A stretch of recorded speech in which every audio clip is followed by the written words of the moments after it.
We have talked a ton about Dave Matthews Band recently. They just played Jones Beach last night. My social feed is chock full of folks that brave the weather to go there. And just as I couldn't make it. It was my daughter's first birthday yesterday, so I spent some time with the family. Daughter, more important than Dave Matthews.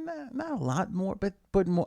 Legally, I feel in order to keep him in my marriage, she's more important. Let's not dissect the details. Point is this.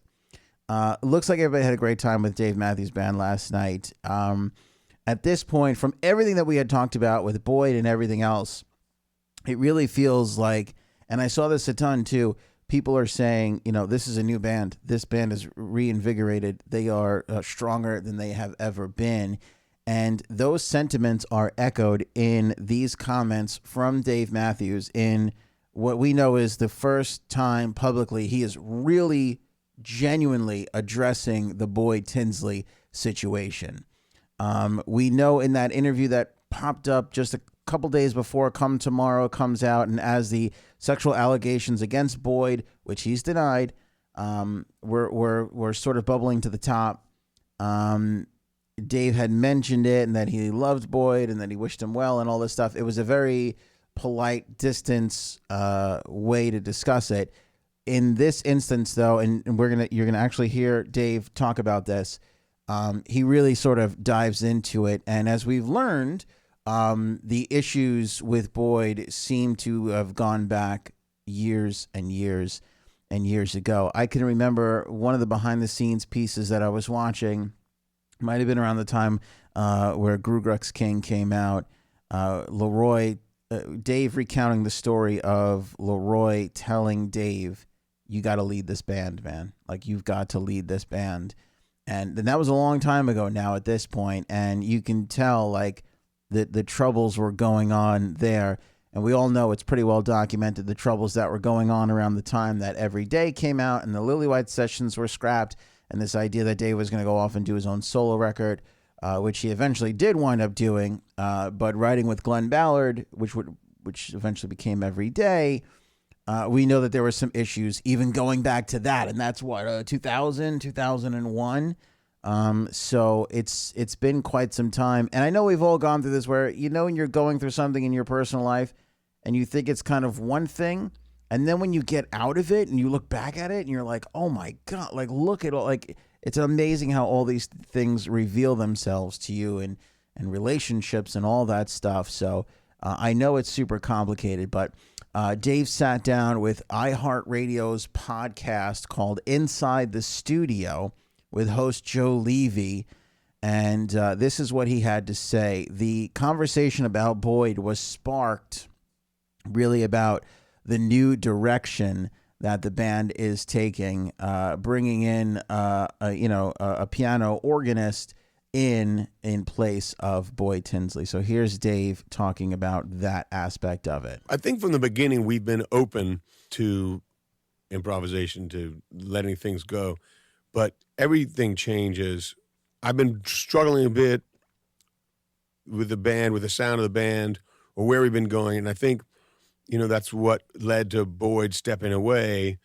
I think that bringing in Buddy Strong, it was realizing now just this ingredient of energy and of focus.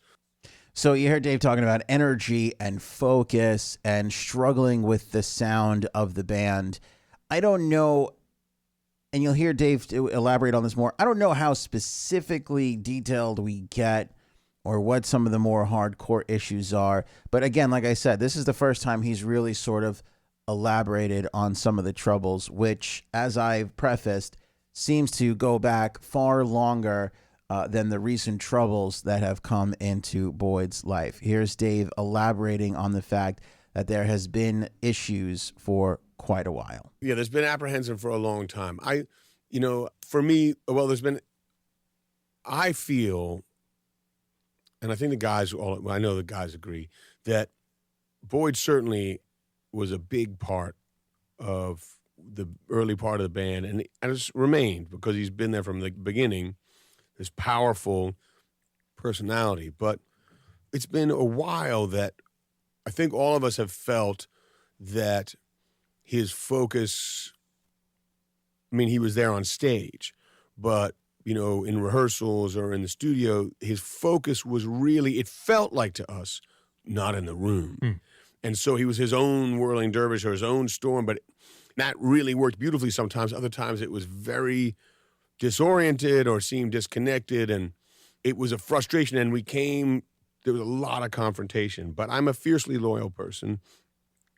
And it took a long time for me to say, look, we need more from you. We need more focus on us. It just felt like it's been a while that in that time when we're meant to be focusing on what we're doing, I've been having a really frustrating time getting to feel like he was putting in anything more than the bare minimum, and to get him to cop to that. That frustration in combination with his own personal things led him, to follow my advice and go to look after himself.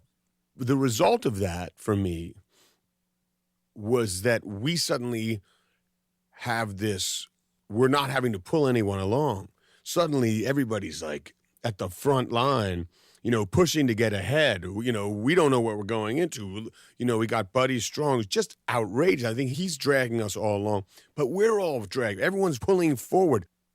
So that was part of his comments talking about the band on stage and everybody pulling forward and doing their whole thing in the focus. So, I mean, he keeps bringing up the focus and a lot of confrontation. Not sure if, Boyd's unhappy with the direction of the band or whatever it was. I'm sure the fact that Boyd even started Crystal Garden, starting a side, when you're worried about somebody in your band having focus and then they go off and start a side project, what is that saying to the rest of the group? I'm sure perhaps that sort of sparked some sort of conflict between those two parties. And obviously what Boyd's going through personally, even through his own admission, him saying when he left the band, I have some personal, need to take some time for myself, separate from the allegations that are out there, which again, he's denied.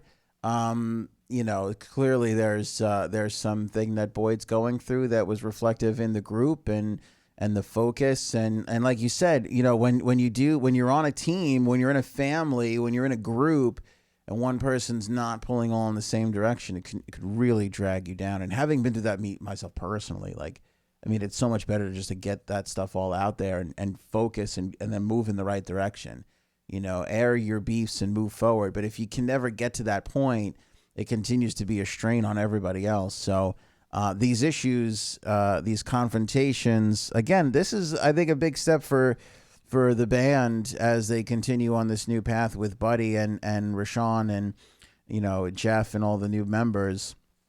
It's a big step in the first time that he's bringing this out into the public. And it sounds like he's not going to ever air all that dirty laundry, and I don't expect him to, but at least he's being honest with his fans and saying like, hey, this is what's going on. And this is why, we were always constantly having some issues.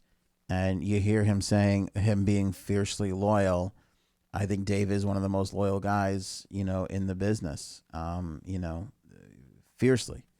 His love for Carter and Stefan and everybody in the group is very, very evident on a daily basis. For a group that's named after him, you never feel that way by watching them on stage. So I think, I think it's kind of refreshing to hear what's been, it's almost like, you love these artists so much. It's almost like a friend. It's finally nice to hear, like when your friend finally tells you what's been bothering them for so long and you're like, great, even if you can't help, just being there to hear it is always a help in itself. So good to hear Dave sort of getting some of that stuff out there. So we get a little bit more of an insight of what the band has been going through and some of the struggles as Dave talks for the first time about his issues with former member of the Dave Matthews Band, Boyd Tinsley.